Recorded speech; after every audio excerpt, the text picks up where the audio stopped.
오늘도 집에 있는 리뷰 시그널 헬리입니다. 아주 평범한 날이었습니다. 여전히 자라나는 블로거인 저는 그날도 평소랑 똑같이 블로그 유입어를 분석하고 있었는데요. 그런데 네? 내 블로그에 들어오는 유입어가 넷플릭스 성노출 영화라니? 순진하기로는 따라올 것 없는 내 블로그에 도대체 어떤 사람들이 들어오는 거야? 맞습니다. 사람들은 자극적인 것에 끌리고 저 역시 그렇습니다.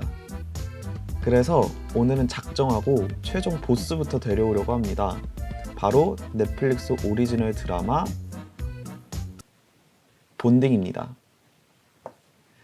현재 시즌2까지 공개된 이 작품은 다소 생소하게 다가올 수도 있는 BDSM을 주제로 하고 있는데, 여기서 잠깐! BDSM이 무엇인지 모르는 순수한 사람들을 위해 정확하게 찾아보았습니다. BD와 DS, SM을 통칭하는 말로 착한 어린이는 나무의 길을 찾아보도록 합시다. 사랑해요. 한 번쯤 추천되어 궁금은 했지만 막상 재생 버튼 누르기 어려웠을 이 드라마, 지금부터 들어가 보겠습니다. 루키 개인적인 리뷰에 앞서 드릴 말씀이 있습니다. 이 드라마는 BDSM이라는 소재를 다루고 있기 때문에 다소 호불호의 영향이 큽니다. 따라서 내가 엄청난 유교갈, 유교보이다 하는 분들은 영상을 보는 데 있어서 주의를 부탁드리며 드라마 관람가가 19금이라는 점 유의 바랍니다. 이 두 사람 각각 브랜든 스캐널과 조이 레빈이 연기한 본딩의 메인 캐릭터들이다. 남자의 이름은 피트. 코미디언을 꿈꾸는 피트는 개그에 대한 갈망과는 반대로 아직 무대 경험이 없다.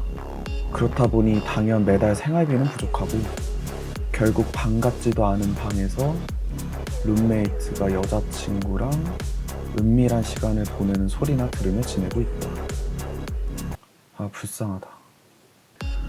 하지만 고등학교 졸업 이후 한 번도 만난 적 없는 친구, 바로 이 사람, 티프로부터 연락이 온다.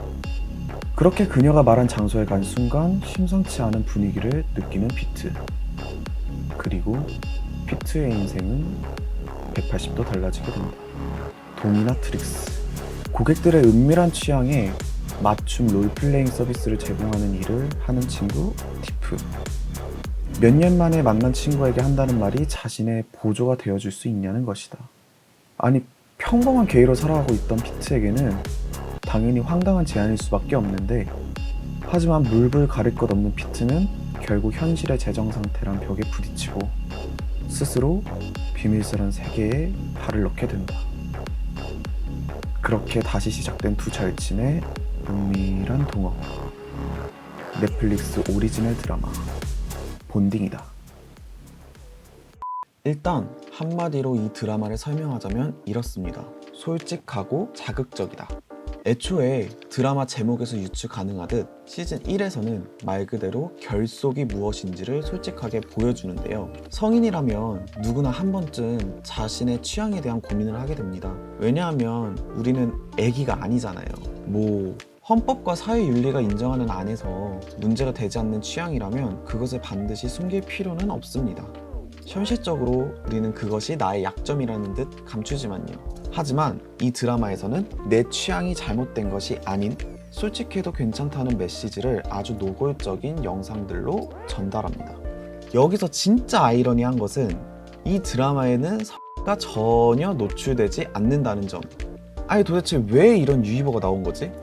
물론 충분히 타락한 저도 아침밥 먹다 갑자기 고객에게 오줌을 시원하게 싸는 피트를 보면서 와.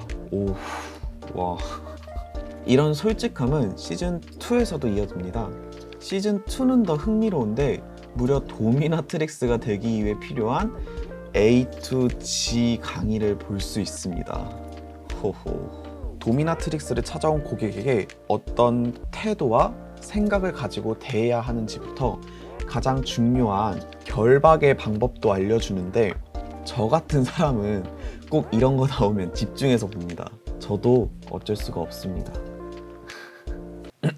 앞서 자극적인 부분들에 대해 이야기를 했지만 사실 저는 이 드라마가 단순히 야하다 라는 단어로만 설명되지는 않았으면 합니다. 분명히 자극적이긴 합니다. 하지만 스토리가 흐르면서 피트와 티프의 성장 과정이 아주 중요하게 등장하는데요. 특히 한 번도 무대에 오르지 못하던 피트가 자신감을 가지게 되는 과정, 그리고 자신의 진짜 모습을 숨기고 지내는 티프가 당당하게 자신의 직업을 밝히는 과정이 있어 도미나트릭스라는 일은 아주 큰 영향을 주게 되죠. 그런 흐름을 함께 따라가는 재미가 있고, 더욱이 시즌2에서는 이 두 사람에게 과거 어떤 일이 있었는지 밝혀지면서 변해가는 감정을 읽어가는 것도 중요한 포인트 중 하나입니다. 뭐 결국엔 이 둘도 얽히고 설킨 거죠 뭐.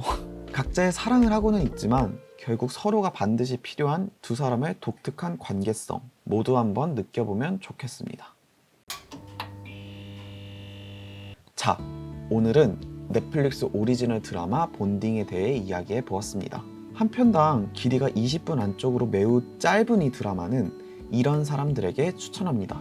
나는 성소수자, BDSM과 같은 소재에 관심이 많다. 나는 한 번에 앉아서 정주행하기 좋은 짧은 드라마를 찾고 있다. 특히 저는 시즌2를 보면서 진심으로 나도 도미나트릭스 한번 해볼 수 있겠는데? 라는 생각이 들 정도로 몰입해서 재미있게 보았습니다. 말이 좀 이상한가? 어쨌든 오늘은 여기까지. 다음 리뷰로 돌아오겠습니다. 안녕.